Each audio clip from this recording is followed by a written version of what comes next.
Perdas e fracassos podem trazer desânimo, como geralmente fazem. Podem trazer uma sensação de desalento. No vídeo de hoje nós vamos tratar sobre isso, sobre como encarar o desânimo. Eu convido você a assistir esse vídeo até o final para descobrir a resposta que Jesus dá a respeito do desalento. Eu te desejo a graça e a paz do Senhor Jesus Cristo. Seja bem-vindo, seja bem-vinda ao nosso canal e a este que é o 4º episódio da série As Bem-aventuranças. Convido você a fazer a leitura do Evangelho que se encontra em Mateus capítulo 5, versículo 4, onde nós lemos o seguinte: Bem-aventurados os que choram, porque eles serão consolados. O desalento é justificável para quem sofreu perdas. Algumas pessoas sofreram perdas irreparáveis. Algumas perderam coisas, outras perderam pessoas. Sofreram tipos de perdas que não têm volta. Por conta dessas perdas, a sensação geralmente é de desalento, é de desânimo com a vida. Algumas pessoas foram prejudicadas de tal forma que se sentem sozinhas, que se sentem desamparadas. Sentem que não tem ninguém por elas, ninguém que tome sua causa. Nessas circunstâncias, é natural que uma pessoa se sinta abatida, desiludida. O desalento é diferente da depressão. A depressão pode ser por questão patológica, sem uma causa específica na realidade física. Mas uma pessoa desalentada é uma pessoa que tem motivos tangíveis, palpáveis, por conta de perdas e de prejuízos importantes. No entanto, existe uma alternativa para quem se sente desamparado na vida. Existe outra maneira de lidar com perdas irreparáveis, porque é a maneira de lidar que fará toda a diferença. Existe uma maneira diferente de lidar até com o tempo perdido, mesmo sabendo que o tempo que se perde não volta mais, que o tempo perdido é irreparável. E nós podemos ter essa percepção pelo que está revelado no Evangelho do Senhor Jesus.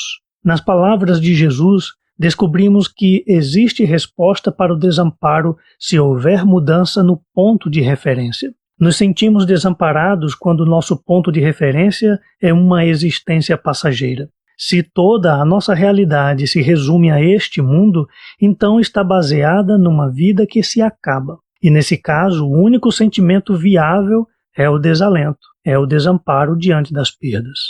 De acordo com Jesus, a resposta está em outro nível da realidade, em um nível que vai além desta existência passageira.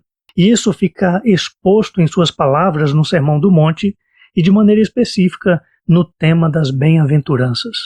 Nas bem-aventuranças, Jesus falou sobre os que choram. Ele estava se referindo aos desalentados. A palavra chorar aqui, neste texto, vem do grego pentel, que significa chorar ou lamentar por conta de uma perda, de um luto. Na época de Jesus, perder era uma possibilidade muito fácil. Aquela era a época do último império mundial, e a realidade social era que, geralmente, o forte oprimia o fraco. Pessoas injustiçadas não tinham como se recuperar. Aquela era a época em que era fácil começar a vida de maneira normal e terminar como escravo de alguém. Naquela época, se alguém perdesse seriamente a saúde, estaria fadado a viver desamparado, sem sustento, tornando-se um mendigo, um pedinte, e dessa forma recebendo o desprezo da sociedade. Esses que choram eram aqueles que tinham um senso de solidão, de desamparo existencial, porque não havia ninguém por eles. Não existia estrutura na sociedade que lhes possibilitasse uma recuperação, uma superação. Não havia estrutura para pessoas falidas darem a volta por cima.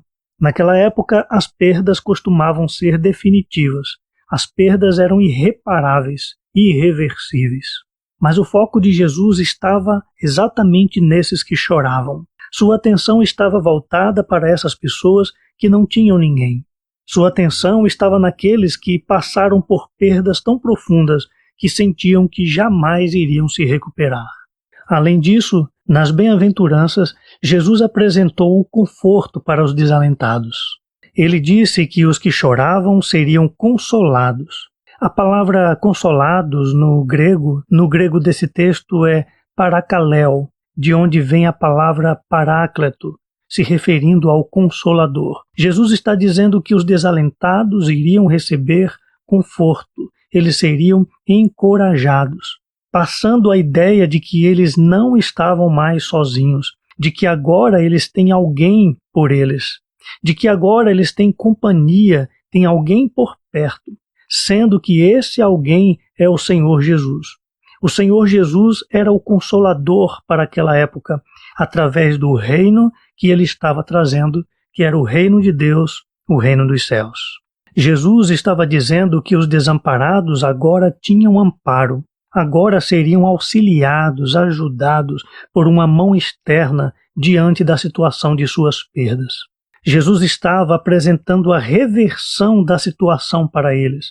Eles seriam alentados e confortados porque Jesus estava apresentando-lhes uma nova realidade, realidade na qual poderiam se basear de agora em diante. Com essa nova realidade, eles passariam a ter uma nova atitude, um novo estado de espírito. Por essa razão, Jesus disse que os que choram agora são bem-aventurados, são felizes, são sortudos. Com isso, Jesus está dizendo que o reino de Deus é um novo ponto de referência. A mensagem que Jesus estava trazendo era que o reino de Deus era o contraponto para o mundo injusto e opressor daquela época. Esse reino é um reino transcendente, que vai além das questões materiais e das questões sociais. É um reino que opera no interior humano, levantando o espírito humano, reerguendo o espírito humano. A partir do interior humano, o reino de Deus se estende por toda a sua realidade, sendo com isso um reino de esperança, um reino configurador de uma nova atitude para aqueles que antes eram desfalecidos.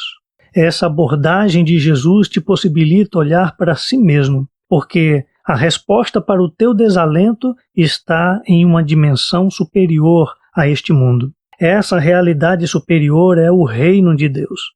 Existe uma nova reação, existe uma nova atitude para você no reino de Deus. A vida tem diversas dimensões. Não existe apenas a dimensão de uma existência passageira. Além desta vida limitada, existe a dimensão do reino de Deus ou do reino dos céus. É o reino de Deus que proporciona um olhar mais amplo da existência. Você não vai encontrar as respostas que precisa em uma vida resumida. Não vai encontrar as respostas se concentrando apenas em um mundo limitado, em um mundo para o qual existe o fim da linha, em um mundo que termina com a morte. Você encontrará uma nova atitude quando avistar novos horizontes e horizontes maiores. Com os horizontes de Deus, você poderá ter atitudes mais amplas, porque os horizontes de Deus são maiores que os horizontes humanos. E isso porque o reino de Deus foi trazido por um Jesus que venceu a morte. Jesus ressuscitado, aquele que venceu o fim da linha. O reino de Deus revela que da morte irreversível surge a vida eterna por meio de Jesus. Por isso, olhe para o reino de Deus. Em Deus você encontra ajuda e auxílio bem no meio do seu desamparo. Na presença de Deus você encontra companhia, preenchimento para a alma, e esse movimento interior dissipa todo o senso de desamparo. E essa possibilidade explode em luz através da demonstração que o reino de Deus fez, apresentando ao mundo a ressurreição do Senhor Jesus Cristo. Aquele que disse: bem-aventurados os que choram, porque serão consolados, foi aquele que venceu a morte e inaugurou em seu corpo a ressurreição e a vida eterna. Obrigado por assistir essa mensagem até o final. Se inscreva no canal, você que ainda não é inscrito, para que você possa acompanhar as mensagens todas as semanas. Aqui você vai participar de uma abordagem da Palavra de Deus e do Evangelho de Jesus Cristo, trazendo respostas às nossas necessidades mais profundas. Clique no gostei, compartilhe para que a plataforma possa indicar essa mensagem para outras pessoas. Fique com Deus, um forte abraço e até a nossa próxima mensagem.